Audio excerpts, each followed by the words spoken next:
ইতিহাস সাক্ষী আমার ভাইয়েরা, এই দেশের মানুষ কাপড় পরা জানতো না। এই আমার মাতৃভূমি ভারতবর্ষের কথা বলছি, এই দেশের মানুষ কাপড় কি বস্তু নাম জানতো না, শুনতো না, পরা জানতো না। বাহিরা থেকে মুসলমান যখন এই ভারতের মাটিতে পা রেখেছেন, মুসলমান এই ভারতের মানুষকে কাপড় পরার শিক্ষা দিয়েছেন। সুবহানাল্লাহ, এটা মুসলমানের অবদান। বাইরা পারস্য আরব কান্ট্রি থেকে মুসলমান সকল ব্যবসা বাণিজ্য তো এই দেশের মানুষে গাছর খাল বিভিন্ন জীবজন্তুর চামড়া সেলাই করিয়া লজ্জা ডাকতো, লেনটা উলঙ্গ থাকতো না। কিন্তু মুসলমান হলে এই দেশের মানুষের আধুনিক আর স্ট্যান্ডার্ড বানাইছেন। সুবহানাল্লাহ, মুসলমান গাদ্দার জাত নয়, মূল থেকে আধুনিক মুসলমান, আর নয়া আধুনিক লাগতো না। এই দেশের মানুষ কাগজে লিখা জানতো না। এটা তো হেদিন বার হইল বা, এটা হেদিন বার হইছে না নি? বালাফুন্না মুরব্বী যারা এরা কইতে পারবা আগে বাসর কলম দিলে শুনিলাও মানুষ আমার মনে হয় মজলিসও আসুন। হ্যাঁ, ও তাই না বাড়ি আসুন, আমি পাইছি না, কিন্তু আমার বাবা তারা আব্বা তারা ওইব পাইছেন।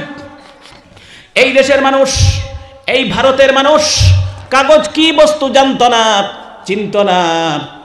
তাহলে লিখতো কি করে, কি কিসে লিখতো? ভারতের মানুষ জীবজন্তুর চামড়াতে লিখতো, পাথরে খুদাই করে লিখতো, বিভিন্ন পাত্রে লিখতো, তাম্র লিপিতে লিখতো। আপনারা হরুবেলা পড়েছেন লিপি কাহাকে বলে? লিপি কয় প্রকার, ও কি কি? তাম্রলিপি, শিলালিপি, আরো বিভিন্ন লিপি পাইছো। বাংলা পড়াত লিপি পাইছো না? ও লিপি কারা কয় বলে? তামার পাত খুদাই করিয়া অতাত লিখতো, পাথর খুদাই করিয়া কুদি কুদি কুদি কুদি পাথরও লিখতো, চামড়াত লিখতো, বিভিন্ন বস্তুত লিখতো। কাগজ বস্তুটা আসলো না, এই বস্তু মুসলমান আবিষ্কার করে ভারতে এনে দিয়েছেন। সুবহানাল্লাহ। এই দেশের মানুষ এখন আমরা রাত খানো ঘুমাই, ফালঙ্গ কি মজার তুষক গদ্দিয়ার তলে বালিশ দিয়ে ঘুমাই। এই দেশের মানুষে ফালঙ্গার তুষক বুঝতেও না, মাটির বিভিন্ন গাছর ফাতা বিছাইয়া সাটি বানাইয়া, সাটি তো এখনো আছে না নি? আর বিভিন্ন জন্তুর চামড়া বিছাইয়া মানুষ সইত। মুসলমান যখন এই ভারতের জমিনে পা রেখেছেন, এই ভারতের মানুষকে গদিতে তুষকে আরামে ঘুমানোর শিক্ষা দিয়েছেন। এই দেশের মানুষ এখন ভাত খাও কিয়? বর্তনও প্লেটও কি সুন্দর সিনেমাটির বর্তন আছে, বইলে কম বালা বর্তন হইলে দেখিয়াও ফেটে বুক তাহলেও ফেটে বুক বাড়ি যায়। কম খাইতে আসলো বর্তনের কারণে ধরা বেশ খাইবাই, বালা সুন্দর বর্তন হইলে খাইবাই না ধরা বেশ। হাসাও কইয়ার সুন্দর করে সম্মান দিয়ে যদি বালা বর্তন দিয়ে কেউ বাদ দে, ফেটে বুক না এলেও ফেটে বুক বাড়িব। অরিজিনাল কইয়ার দেখিও, কিছু হানির বর্তন দেখিও ফেটে বুক বাড়ে। এই ভারতের মানুষ প্লেটে বর্তনে খাওয়া জানতো না, বিভিন্ন গাছের পাতা এখানি খেত। এখনো তো ঈশ্বর দাবর হয়েছে সিন্নিকিয়ত বাটু মাতো না, মদ্রি ভাত্তা আর খোলা ভাত্তা, মদ্রি ভাত্তা ছিল না নি? ইয়াল্লো অত বড় দিন একটা ভাত্তা থাকে, ও গাছ ওইটারে কিতাব তুমি তাই মদ্রি ভাত্তা আর খোলা ভাত্তা সিন্নি বাটা হয়। আমরা এই দেশের মানুষে ওলা ভাত্তাত খাইতো, স্ট্যান্ডার্ড আধুনিক আসলো। মুসলমান হলে প্লেট বর্তন খাওয়ার শিক্ষা দিছেন। সুবহানাল্লাহ। নবীজির সুন্নতর নামে ফ্যাশন আর আধুনিকতা আমরা যাইতাম না, আকিকার মতো আদায় করতাম। ছেলেরার নাম বল্টু বলু, রুবুলু, লম্বা বলু, খালা বলু, দোলা বলু, বাট্টু বলু, যেমনে শুরু করছ ও খালি বলু আর বলু। অরিজিনাল মা নাই নিতে মানুষের নাম নাই নি, বেজারবি না কেউ, তার তো দোষ নাই। আমার নাম যদি কেউ রাখিলে বলু তা দুইশ আমার নি, যে রাখছে তার দোষ। আমারও নয় এক বেটার নাম আছিল বোমা, অরিজিনাল মা। আচ্ছা কো স্যার, আমি যদি হাইলাকান্দি টাউন ইয়া পুলিশের সামনে বোমা কই, তো এছাড়া আমার আর উপায় আসেনি? হ্যাঁ, অরিজিনালি বেটার নাম বোমা। আল্লাহর বন্দায় অত নাইকল গাছ উৎসাহ পড়তো ভরিয়া মারা গেছে। আল্লাহ পাকে শহীদের দরজা নসিব করুক। যেরকম আমি মুসলমানের নামই তো হয় না খালা, হ্যাঁ যেমনে খালা রাখা শুরু করছো, খালা খজাত খালা রাখেন। ইটা নাম আল্লাহ আমি জুড়াতে অনুরোধ করি, বুঝানি লিখে করি। আমি আসলে ফুর্তি করাত নাই, বুঝানি লিখে করি। মুসলমানই নাম ইটা নাই, মুসলমানই নাম আল্লাহর সিফতি নামর লগে মিলেই হইতো, নবীজির সিফতি নামর লগে মিলেই হইতো, তাইলে মুসলমানই ইসলামী নাম। আর নামটা রাখতাম যেদিন আকিকা দিমু ওই দিন সুন্নত। এর আগে তো কি অন্তত 7 দিন সময় পাইয়ার, 14 দিন সময় পাইয়ার, 21 দিন সময় পাইয়ার হুজুর অকলার লগে হাফিজ চাপ অকলার লগে যোগাযোগ করি না। আমার একটা ছেলে মেয়ে জন্ম নিছে, ও মানাইনি, বালা একটা সুন্দর নাম তৈতাম। আর সুন্দর তৈতে ইলা তৈতাম না, যেটা খ্রিস্টান আর ইহুদ আর নাসারার লগে মিলি যায়, ইলা নামও তৈতাম না। নাম সুন্নতি তৈরি লাভ কি হয়? আগেও কইছিলাম কিয়ামতের দিন আল্লাহ পাকে আমল দিয়ে আমরা ব্যস্ত যাই, ইলা এক আমরা নাই। আল্লাহ পাকে ওসিলা বাহানা লাগাইয়া বন্দাগুলোর খালি কিছু কিছু আমল টুকাইবা, দেখবা কিগুর আমল সুন্নত বেশ, এগুর তো ফরজ ফেল, ফরজ মানে নামাজ ফেল, ওয়াজিব ফেল, রোজাত ফেল, তো আল্লাহ কি তা দুজক দিলেই তো নি বাহানা লাগাই লাগাইয়া মুসলমান অকলরে এক ওয়াসিলা লাগাই লাগাই আল্লাহ জান্নাতের ফয়সালা করব সুবহানাল্লাহ। ও যে নাম তৈমু বালা নাম কিতাবের মধ্যে লিখেছেন কোন মানুষের যদি ভালো নাম হয়, এই সুন্নতি নাম হয়, সুন্নতি নামের বরকতে কিয়ামতের দিন কোন মানুষের নাম যখন হবে আহমদ আলী, আল্লাহ পাক বাসখান্দি হযরতকে ডাক দেবেন, সব আহমদ আলী আল্লাহ পাকের দরবারে উপস্থিত হয়ে যাবেন। এক বন্দারে ডাক দিবা, সারা দুনিয়ার আহমদ আলীকে উপস্থিত হয়ে দিবা সুবহানাল্লাহ। আল্লাহ কইতে পারেন এই আমি তো তোমরা ডাক দিছি না, আমি আমার দুস্তর বন্ধুরে ডাক দিছি। তারা কইবা আল্লাহ আপনি তো নির্দিষ্ট করে ডাক দিছেন না, কোন আহমদ আলীরে ডাক দিছো? আমার যুবক ভাইয়েরা, নবীজির সিফতি নাম, নবীজির আরেক নাম হলো আহমদ। নবীজির সিফতি নামের সাথে নাম মিলিয়ে রাখো, কিয়ামতের দিন কোনো হিসাব নেওয়া হবে না। নামের বরকতে আল্লাহ পাক লক্ষ লক্ষ মুসলমান পুরুষ মহিলাকে পবিত্র জান্নাতের ফয়সালা করে দেবেন। সুতরাং সুন্নতি নাম লাগবো, বালা সুন্দর নাম রাখো না। কোরআনে কারিম আর হাদিসও নামের অভাব নাই। অন্য কয় খালা বল্টু সল্টু ইতা নাম দিয়ে কিতা করতাম? নাম রাখতাম কোন দিন? আকিকার দিন। মনে রাখবা, কারণ পয়েন্ট বলি গেলে বেড়া লাগবো। যেদিন আকিকা দেবেন সেই দিন বাচ্চার সমস্ত মাতার চুল খামানি নবীজির সুন্নত। কিতা করতাম? চুল খামাইতাম। মহিলা হলে কয়েন বেটিনতে চুল খামানির বাদে ও হবে নয় বলে কমপ্লিট হয়েছে। নয় কইন আমরা দেশ বেটিনতে ইতা কিছু মানুষ আছে। আপনারা ইতাত নয় নাম আসেনি? হাসাও আসেনি? তে তো হৌ সমান হাড়ি বারোয়াত বেড়া লাগ গেল। নয় নাই সুজামাত একটা শিয়ান বেটিন আছেন, আকিকা বকরি দিতে না মুরগা উঠাইলেন, আর বাদে কই নগদি নয় করে লিয়ার আকিকা হইতো না, সব পাইতে না। আর নয় নাম দিয়ে যদি বকরি একটা নাই 500টাও জব করো, তো এইগুন জব করিয়া খাওয়া এন্ড খাওয়ানি দুইটা হারাম, কবিরা গুনাহ। কারণ নয় বস্তুটা ইসলাম ধর্মত নাই, বালা করে বুঝবাইও। নবীজি এত সুন্দর বস্তু দিয়েছেন, এটার নামও দিয়েছেন আকিকা। ওগো তো ইয়া তুমি নয় করিয়ার যদি নাম দিয়ে যদি বকরি জব করো, একটা টাকার সব পাইতে নাই, বরং এগুর মাংস খাওয়া এবং খাওয়ানি হারাম। নয় নাম মুসলমান ধর্মত নাই। যেদিন আকিকা দেবেন সেই দিন সমস্ত মাতার চুল খাটা খামানি সুন্নত। খাটা খাটবা না, চুল খাটায় আর খামানি বেশম আছে। আমি সেদিনও গিয়া যদি কই চুল খাটিয়া দে, তে হেবালা করে বেলেট দি সারা গুটুলিয়ে দিব নি? তারপরে এনে কই লিবে বলে আমি খাটিয়া দিতে কইছি বেটা, তুমি খামাইলে এখানে। আর খামানি কইলে কাঞ্চি লাগাইব নি? না, তে খামানি কইতে যেখান বুধবা ওখান হৌ দাঁড়িয়ে আর মুসর বেলায় বেজারিও না। যুবক কইবা বাদে মনে আমরা ঘরে আই জিতরা। হযরতে আয়েশা থেকে হাদিস, নবীজি বলতেন কসসুস শারিব ওয়াফুল লুহাব। নবীজি বলছেন মুস কাটো আর দাড়ি লম্বা করো। মুস কাটা দাড়ি লম্বা করা নবীজির সুন্নত। খাটা কইতে আমরা কিতা দিবুত ভাই?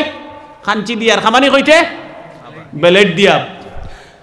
কিতাবের মধ্যে লিখেছেন যেদিন বাচ্চার আকিকা দেবেন সেই দিন মাতার চুল খামানি সুন্নত।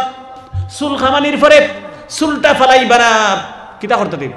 কলা পাতায় দিয়া রৌদের মধ্যে শুকাইয়া নেবেন, আর পুটলা বেঁধে বাজারে নেবেন, ওজন দেবেন।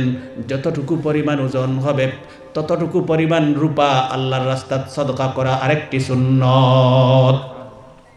হুনার বাইরে গেছে লিয়া গেলে ওজন দিত না, আগে কই দিয়ার। যারা বেশি ওজন দেন এরার গেছে যাই, হেরা ওজন দিয়া দিব। আর ওজন দেওয়া লাগতো না, এখন অনুমান করিয়া।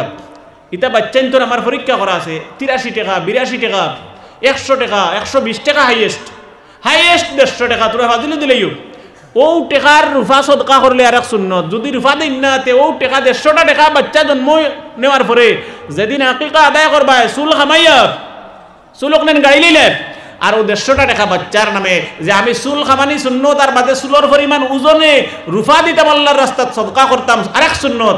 আল্লাহ আমি রুফা দিতে পারি না, টাকা দিলে আর তুমি সুন্নতর সওয়াব দিও। ও নিয়ত দিও দিলাও আল্লাহ পাকে আরেক সুন্নতর সওয়াব দিব। আর পদে পদে তোমার বাচ্চার আল্লাহ পাকে জীবনে যত বালাই আছে লিখবো, আর বাচ্চার মুকদ্দর আর নসিব ইতা সুন্নতর উপরে আমলের বরকতে যত বুড়াই আসলো তার খফালো মুকদ্দর নসিব আল্লাহ ওটা মিটাইয়া দিব। সুবহানাল্লাহ। জীবন বাচ্চার হক আদায় করতাম, এটা মা বাবার উপরে ডিউটি।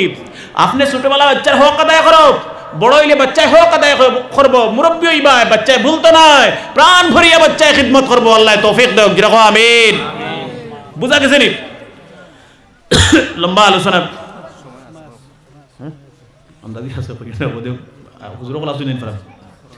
এরপরে যুবক ভাইয়েরা ওলা সারা জীবন সুন্নত মতো চালিয়ে দিতাম। মূলটাকে যদি তারে আমি সুন্নত মতো শুরু করে দেই, তে এমনে ফানি লামামুখা খালি তাও ধরাই দিলে এমনে লামামুখা খালি যাইব না নি আর উফরি দিয়ে উঠি আইতো না ওলা সারা জীবন সুন্নত মতো চলতাম এখন আমরা অন্তাকি তোরা সুন্নত ধরি অন্তাকি যুবক ভাইয়েরা এইভাবে সমস্ত জীবন নবীজির সুন্নতে রঙিন হয়ে যদি কোনো মানুষ চলতে পারে নবীজি বলেছেন কানা মাইয়া ফিল জান্নাহ কিয়ামতের দিন আমার সুন্নতের উপর আমলের বরকতে আমি নবীজির সাথে জান্নাতে চলে যাবে সুবহানাল্লাহ ওলা যদি সারা জীবন নবীজির সুন্নত মতো চলতে পারি খালি সুন্নত আমল করাত লাগিয়া বাদে যদি কেউ হুজুরে ফরজর ওয়াজ করছেন না তো নামাজ পড়া লাগে না মানে ফরজর ওয়াজ মুসলমানটা করা হইতো না মুসলমানে তো নামাজ পড়েও এর লাগি ফরজর ওয়াজ করা লাগে না কারণ ইমান আনার পরেও 2 নম্বর ডিউটি হলো নামাজ বাদে যদি আরেক ফ্যাক্ট ধরিয়া বউ হুজুরে কইছেন তো সুন্নতের ওয়াজ তো ফরজ মনে লাগে না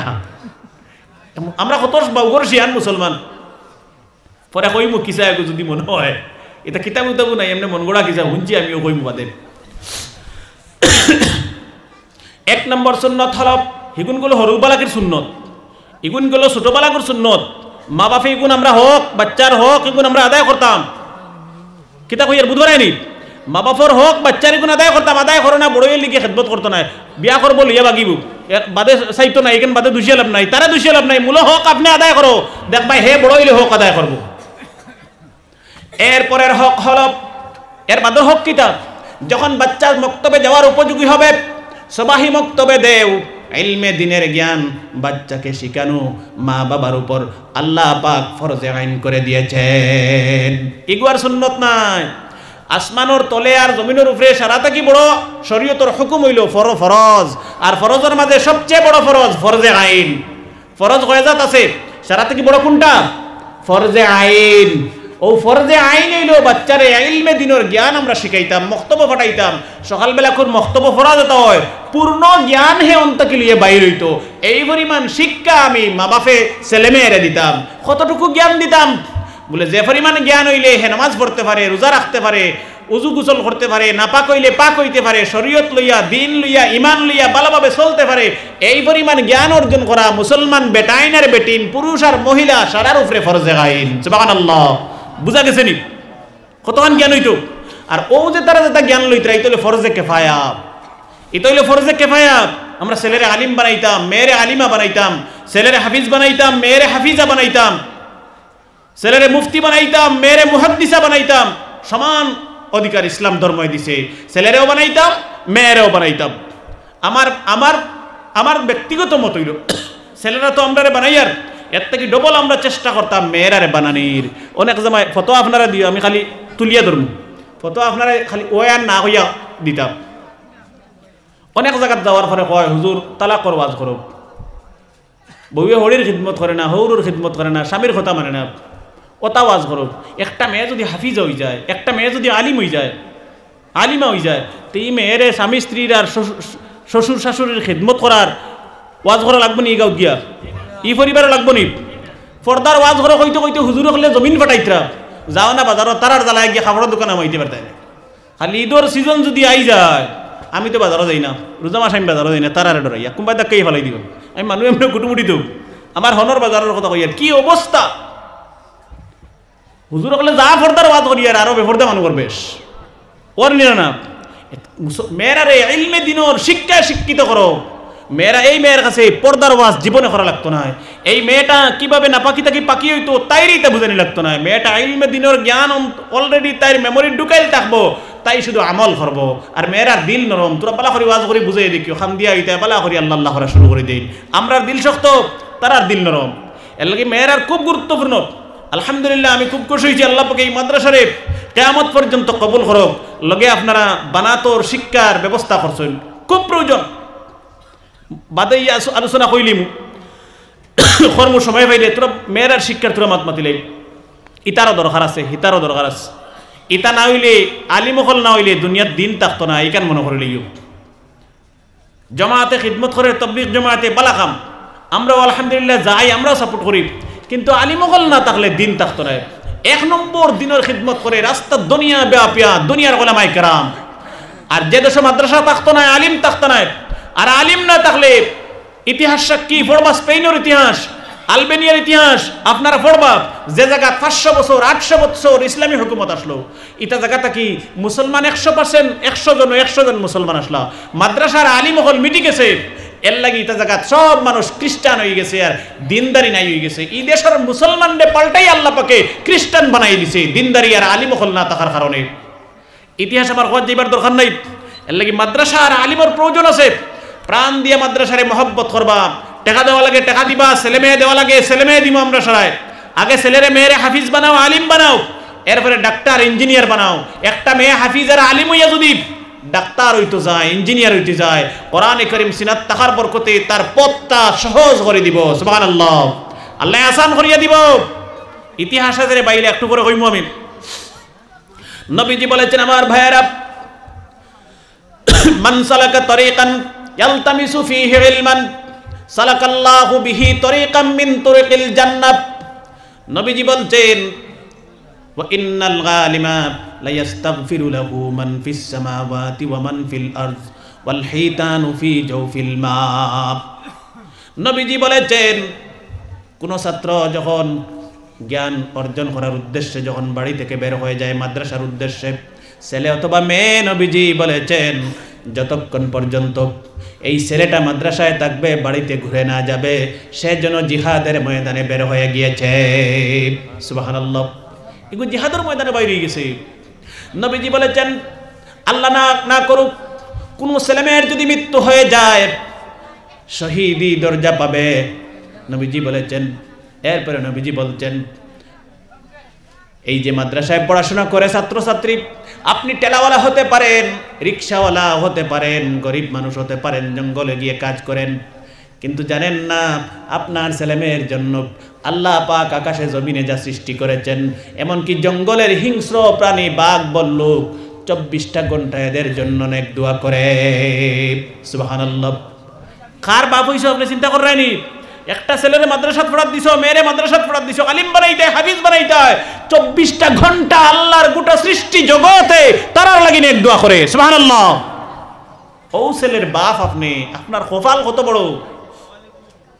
নবীজি বলেছেন, ওয়া ইন্নাল মালাইকাতা লিআজনিহাতিহা রিজাল লিতালিবিল ইলমি। নবীজি বলছেন, এই সমস্ত ছাত্রছাত্রী যখন বাড়ি থেকে মাদ্রাসায় পড়াশোনা করবে উদ্দেশ্য নিয়ে বের হয়ে যতক্ষণ হাঁটাফেরা করে চলাফেরা করে, আল্লাহ পাকের নূরের ফেরেশতারা তাদের পায়ের নিচে ডানা বিছিয়ে দেন। সুবহানাল্লাহ, ফেরেশতার ডানার উপরে দিয়ে এটা আটন। সুবহানাল্লাহ, আমরা এই চক্ষু দিয়ে দেখি না, আমরা এই চক্ষু বন্ধ, আর দুনিয়ার চক্ষু খোলা, এই চক্ষু দিয়ে আমরা দেখি না। সুতরাং যুবক ভাইয়েরা, ছেলে যদি আলিম হয়, মেয়ে যদি আলিমা হয়, ছেলে যদি হাফিজ হয়, মেয়ে যদি হাফিজা হয়, নবীজি বলেছেন ওয়াল হিতানু ফি জাওফিল মা। এমনকি আপনার পুষ্করণীত মাছ আছে, সাগরে মহাসাগরে খাল নদী নালায় মাছ আছে, পানির মাছ পর্যন্ত এদের জন্য 24টা ঘন্টা নেক দোয়া করে। সুবহানাল্লাহ, 24টা ঘন্টা নেক দোয়া করে, দুনিয়ার সব কিছু এমনকি পানির মাছ পর্যন্ত। সুবহানাল্লাহ, নবীজি বলেছেন ওয়া ইন্না ফাজলাল আলিমি আলাল আবিদি। বেজারিও না কথা, আমি তার গুরুত্ব বুঝাইতে আলোচনা করি, আর বাদে কইবা হুজুরে আমরা আর কিচ্ছু কই না। আগে তো সারাও আপনারা লাগি কইছি না, আগর ওয়াজি দিন খাল লাগি আপনারা সারার লাগি, এখন তোরার লাগি মাতি বেজার নি। হ্যাঁ, বাদে কইবা হুজুরে খালি তার ফজিলত হইতে, আমরা তো কিচ্ছু কইলেন, অত বিল আপনারা আর কইছি আমি।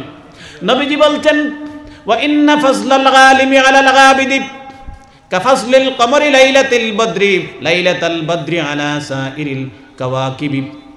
নবীজি হাদিসে বলছেন, 14 তারিখের পূর্ণিমার রাতে আকাশে যেমন চন্দ্র উঠে, সেই রাত্রে আকাশে চন্দ্রের পাওয়ার বেশি থাকে, উজ্জ্বলতা বেশি থাকে, তারকা বেশি আকাশে দেখা না যায়।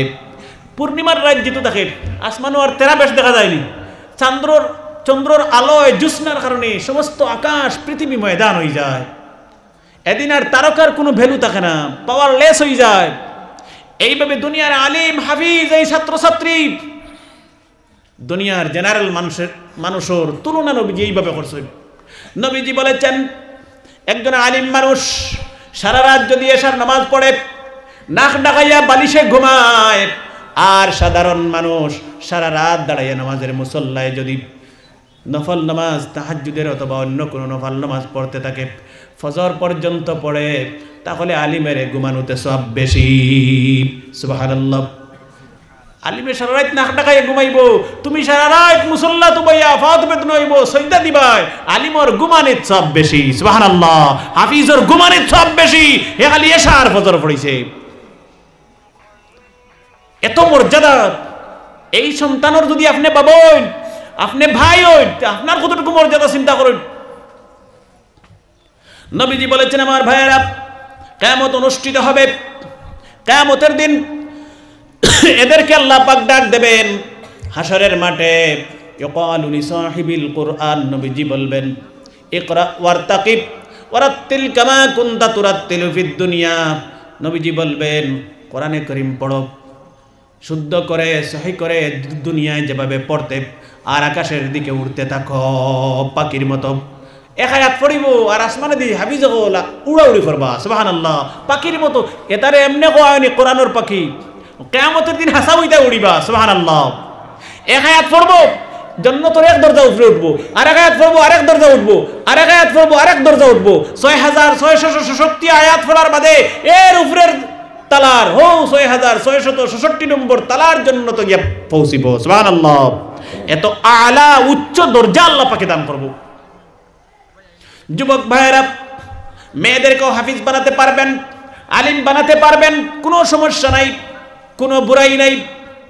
এটা আলিম মুফতি মুহাদ্দিস বেদানো, এটা কোনো অসুবিধা নেই, শরীয়তে পারমিশন দিছে, জায়েজ আছে নি বলে জিও জায়েজ আছে, কোনো চিন্তা নাই। কিলাপ শরীয়তের ফয়সালা হলো আখিরি জামানার পয়গম্বর বিশ্বনবী জনাবে মুহাম্মদুর রাসূলুল্লাহ সাল্লাল্লাহু আলাইহি ওয়াসাল্লামের স্ত্রী হযরত আয়েশা সিদ্দিকা রাদিয়াল্লাহু তাআলা আনহা মদিনার সবচেয়ে বড় মুহাদ্দিসা ছিলেন। আয়েশা বেটিন্তর নাম না, বেটিন্তর নাম মাতো না, বেটিন্তর নাম। মদিনার সারা থেকে বড় মুহাদ্দিস আসলা। সুবহানাল্লাহ।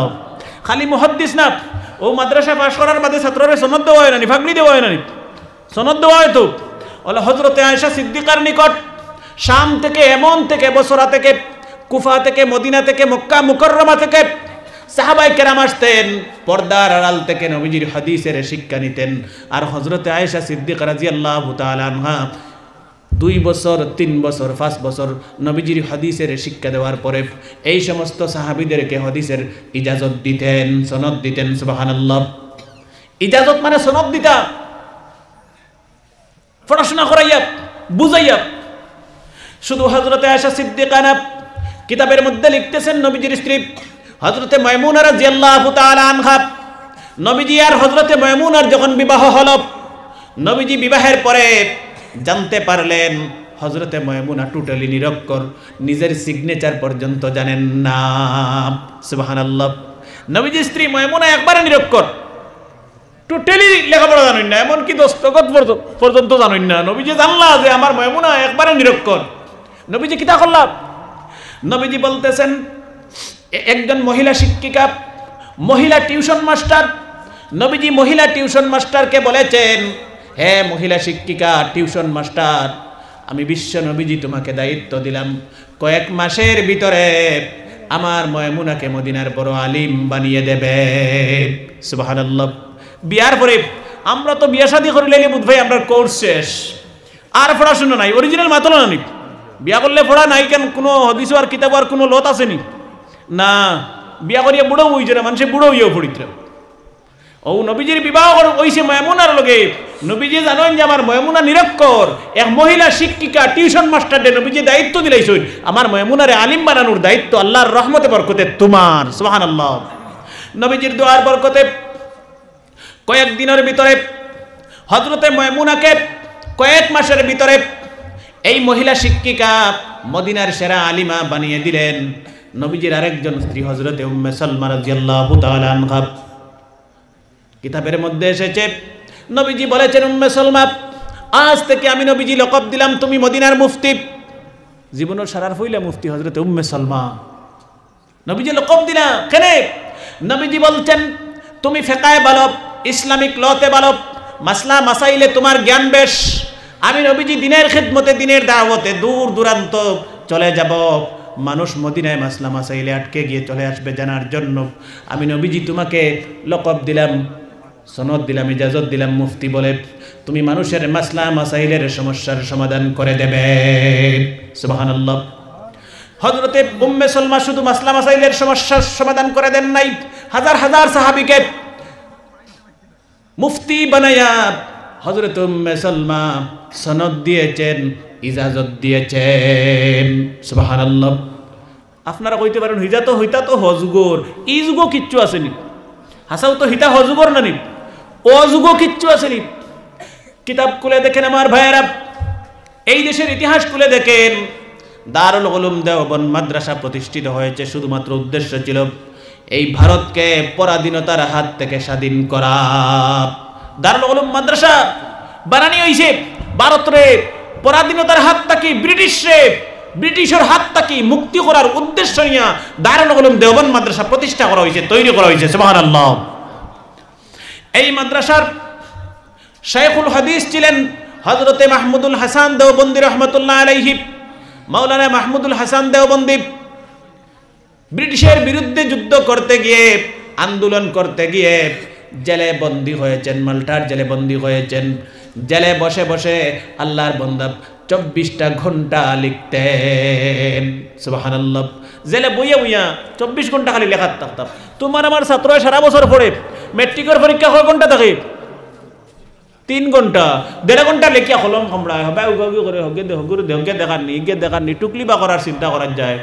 আমি ডিউটির তাকে দেখি তো টুকলি বা করার চিন্তা করার যায়।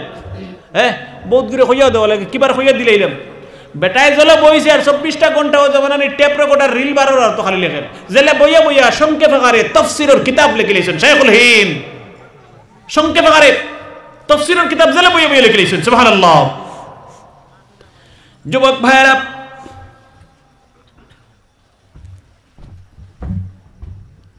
হযরত মাওলানা খলিলুর রহমান সাহারানপুরি, হযরত মাওলানা মাহমুদুল হাসান দেওবন্দি, জলিলুল কদর ওলামায়ে কেরাম, বুজুর্গানে কেরাম, এত বড় বুজুর্গ হযরত মাওলানা মাহমুদুল হাসান দেওবন্দি, ভাঙ্গারুঙ্গা জুপির মতো দেওবন্দ মাদ্রাসা ছিল, এখন তো কত বড় হইছে। ছাত্রদেরকে নবীজির হাদিস দিতেন, হাদিসের শিক্ষা দিতেন, পিছনে ঘুরে ঘুরে আরো কারোর সাথে কথা বলতেন। আমি যদি আপনার লগে ওয়াজ করি আর 5 মিনিট 2 মিনিট হওয়া করে দি ফিরিয়া একলা একলা মাতি তে আমারে বালা কইবা না স্ক্রিপ্ট দিলা কইবা, হকমাত জাগান স্ক্রিপ্ট দিলা কইবা, তো তাই না তা করে নবা ফড়াই হবা করে দি ফিরি ফিরি মাতই। ছাত্র ইটা তো বড় বেকায়দার জাত, ইটা বড় বেখাবু, খুব বালা হইলে বালার, বাদ হইলে বাদ। ও নিজেও এক সময় ওলা আসলাম, ছাত্র আসলাম নিজে, ও আখতায় গু বাইছে, ওই কয় হজরত আপনি আমরা রে ফড়াইন, হিবায়ও কারে ফড়াইতরা না কিতাব, হিবায় খেয়ে আসেনি যারছে না এগুরের মালইও তো প্রশ্ন করছে। হযরত বলতেন তোমরা জানো না আমি এখানে দৌরায় হাদিসের দর্শে বসে আছি, আমার আন্ডারে এই দারুল উলুম দেওবন্দ থেকে পড়াশোনা শেষ করে মুফতিয়ানে কেরাম, মুহাদ্দিসিনে কেরাম, আউলিয়ায়ে কেরাম, বুজুর্গানে কেরাম আর্মির ট্রেনিং নিয়ে পাকিস্তান বর্ডারে ব্রিটিশের বিরুদ্ধে যুদ্ধ করতেছেন। সুবহানাল্লাহ। আরেকজন ওলামায়ে কেরাম বাংলাদেশ শ্রীলঙ্কা বর্ডারে এই দারুল উলুম দেওবন্দ থেকে মুফতিয়ানে কেরাম, মুহাদ্দিসিনে কেরাম মাদ্রাসা পাশ করে পড়াশোনা শেষ করে এই দেশ মাতৃভূমি ভারতবর্ষকে আজাদ করার উদ্দেশ্যে পরাধীনতার হাত থেকে মুক্তি করার জন্য ব্রিটিশের বিরুদ্ধে বসে বসে যুদ্ধ করতেছেন। মাহমুদুল হাসান দেওবন্দি বলছেন তোমরা জানো না সব রিমোট কন্ট্রোল আমার হাতে। তারা হনো ইন থেকে হাজার হাজার কিলোমিটার দূরে, অন্তত 1500 কিলোমিটার দূরে হনো যুদ্ধ করে, আর রিমোট কন্ট্রোল হারাতো আমার তো টিভি হনো রিমোট হনো তাকে দেখছো না নি? হ্যাঁ, রিমোট দিয়ে যাবে ঘুরাইবে, এবার টিভি মোবাইল ওড়ে না নি? হ্যাঁ, ওর রিমোট তা না তো। ছাত্ররা বলছেন কেমনে, বুঝতে পারলাম না। হযরত বলছেন তোমরা জানো না এই জায়গায় বসে বসে পিছনের দিকে তাদের সাথে আমি কথা বলি, কোনো মোবাইল নেই, টেলিফোন নেই, কোনো তার নেই, বেতার নেই, রেডিও নেই, টিভি টেলিভিশন নেই। আমি যখন বলি মুজাহিদিনে কেরাম ব্রিটিশ বাহিনীর উপর ঝাঁপিয়ে পড়ো, আমার ওলামায়ে কেরাম, মুহাদ্দিসিনে কেরাম, মুফতিয়ানে কেরাম ব্রিটিশ বাহিনীর উপর সিংহের মতো ঝাঁপিয়ে পড়েন। আমি যখন বলি এখন আক্রমণ করবে না, হিত বিপরীত হতে পারে, সেখানে তারা থামিয়ে যান, থমকে যান, দাঁড়িয়ে যান। ছাত্ররা বলতেছে, হযরত আপনার কথা হাজারো মাইল দূরে তারা কেমন করে শুনতে পায়? তিনি বলছেন, আমার মা বাপ জীবনে আমাকে হারাম খাদ্য খাওয়ান নাই, আমিও আমার জীবনে হারাম খাদ্য খাই নাই, হালাল খাদ্য খেয়েছি। আর আল্লাহ পাকের উপর ভরসা করে আমার কথাগুলি বাতাসের মধ্যে ছেড়ে দেই, আল্লাহ পাক তার কুদরত দিয়ে আমার কথাগুলি এই সমস্ত উলামায়ে কেরামের কান পর্যন্ত পৌঁছাইয়া দেন। সুবহানাল্লাহ। কত বড় বুজুর্গ, চিন্তা করানি। ছোট্ট মানুষ আসলাম, পরিষ্কার দেখছি না, তো কিতাবও ফুরিয়ে যাবুত পাইছি, বাট্টি মানুষ আসলাম। মাহমুদুল হাসান দেওবন্দি, খলিলুর রহমান সাহারানপুরি, বড় বড় বুজুর্গ, এদের কোনো তুলনা হয় না। এত বড় মাপের আলিম, শাইখুল হাদিস, দারুল উলুম দেওবন্দের। এই কথা বলার মূল উদ্দেশ্য হলো তারা যার কাছ থেকে পড়াশোনা করে আলিম হয়েছেন, মুহাদ্দিস হয়েছেন, মুফতি হয়েছেন, আল্লাহর কসম করে বলি উনাদের শিক্ষক ছিলেন একজন মহিলা। সুবহানাল্লাহ। আগে ইলা বড় বড় মাদ্রাসা আসিল না, আগর যুগের কথা কইয়া বুজুর্গগুলোর বাড়িতে রইয়া অন্য ছাত্ররা পড়াশোনা করতা। আর পড়াশোনা করিয়া অন্তকি টাইম টাইম যখন ইজাজত দিতা যে তোমার কোর্স কমপ্লিট হয়ে গেছে, তুমি এখন বালা আলিম হয়ে গেছো, যাও গিয়া। ও তখন যে দেশে কইতা ও দেশে এনে খেদমতো যাইতা, ওলা মানতা। সুবহানাল্লাহ। ও টাইম টাইম আরো আসই বুজুর্গ হল, আমি দুইজনের নাম কইলাম, এরা অত বড় মাফরা আলিম আর মুহাদ্দিস আর শাইখুল হাদিস, তারা যার কাছে পড়িয়া বড় হইছেন, আলিম হইছেন, মুহাদ্দিস হইছেন, শাইখুল হাদিস হইছেন, এরার শিক্ষক হইলে একজন মহিলা বেটি মানুষ। সুবহানাল্লাহ। কিতাবের মধ্যে লিখেছেন সেই মহিলা শিক্ষিকার নাম হল মুহাদ্দিসা করিমা। করিমা বেটির নাম। কিতা নাম? কিতা নাম? বেটাইন্তর নাম থাকে না, বেটিন্তর নাম, বেটিন্তর নাম। কিতাবের মধ্যে লিখতেছেন মুহাদ্দিসা করিমা যে যুগে দুনিয়ায় মুহাদ্দিস ছিলেন, আলিম ছিলেন, মুহাদ্দিসা করিমার সামনে দাঁড়ানোর মতো দুনিয়ায় আর কোনো আলিম ছিলেন না। সুবহানাল্লাহ। এত জবরদস্ত তার সামনে দাঁড়িয়ে আলিমারা সম্পর্কে গফ করনেওয়ালা আর কোনো মানুষ আসলো না। দুনিয়ার সবচেয়ে সেরা আলিম ছিলেন মুহাদ্দিসা করিমা, একজন মহিলা। সুবহানাল্লাহ। বানাও না আপনার মেয়েরে, আপনার ছেলেরে বানাও। কেনা করছে? আল্লাহ পাকে কবুল করুক ছেলেরে আর মেয়েরে, বরকত দেখ। যেরকম আমিন। মাদ্রাসার লাগি সবসময় তৈয়ার থাকবায়। এই মাদ্রাসা টাকা লাগে, পয়সা লাগে, সিমেন্ট লাগে, বালি লাগে, ইট লাগে, রেশন লাগে, খানি লাগে, সব সময় মহব্বত করিও, মায়া করিও। আল্লাহ পাকে কুদরতি সাহায্য দিয়ে আপনার পরিবার চালাইব, গরিবী আল্লাহ দূর করিয়ে দিব। আল্লাহ কবুল করুক। যেরকম আমিন।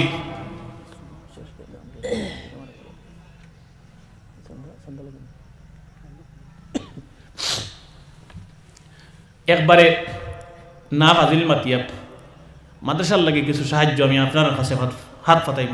10,000 করিয়া 5জন মানুষ 1 নম্বরে খেয়ে দিম। আল্লাহ পাকর এই নবীর দিনী মাদ্রাসা যা উদ্দেশ্য নিয়ে দিবাই আল্লাহ পাকে কবুল করবো। আলহামদুলিল্লাহ। 1জন মানুষে হিম্মত